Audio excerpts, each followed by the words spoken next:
Баршаңызға қайырлы күн. Бүгін өте дәмді шығыс тәттісі пахлаваны әзірлейтін боламыз.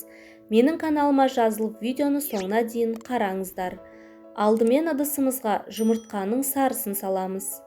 Оның үстіне сары майды құямыз.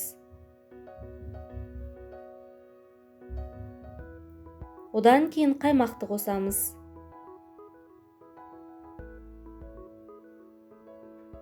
Аз мөлшерде ас содасын және тұзды саламыз.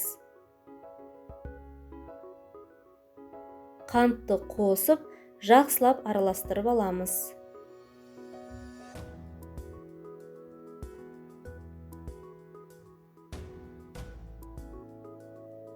Массамызды араластырып болған соң, ұнды біртіндеп салып, қамырды дайындап аламыз.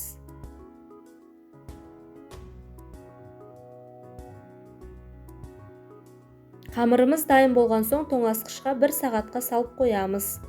Енді пахлаваның салмасын әзірлейміз. Жұмыртқаның ағына қантты қосып, миксермен ағарған масса пайда болғанша араластырып аламыз.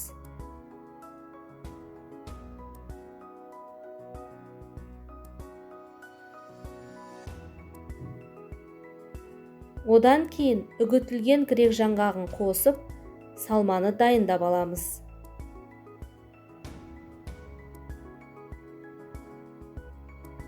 Салмамыз дайын. Енді тоңазытқыштағы қамырды алып, теңдей 4 бөлікке бөліп дөңгелек форма жасаймыз.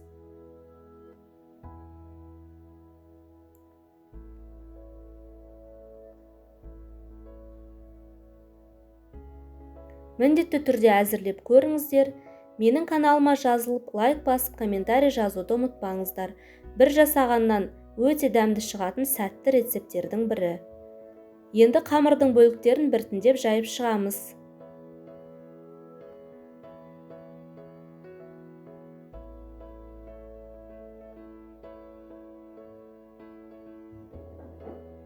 Пергамент қағазы төселген формамызға қамырдың бөлігін салып, үстіне салмасын саламыз.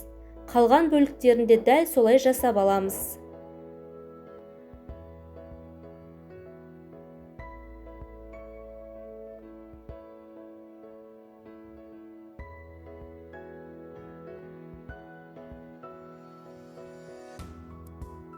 Қамырымыздың соңғы бөлігін салып, бір келкетіп жайып шығамыз.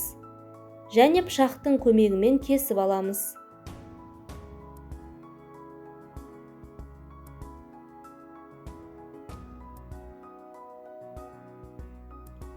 Үстіне жұмыртқаның сарысын жағамыз. Және грек жаңғағымен әдемілеп әсемдеп шығамыз. 160 градусқа 40 және 45 минут аралығында пісіріп аламыз.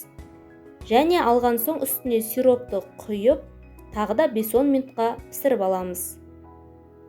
Пахлавамыз дайын. Міндетті түрде әзірлеп көріңіздер. Дәмі өте керемет, әдемі шыққан.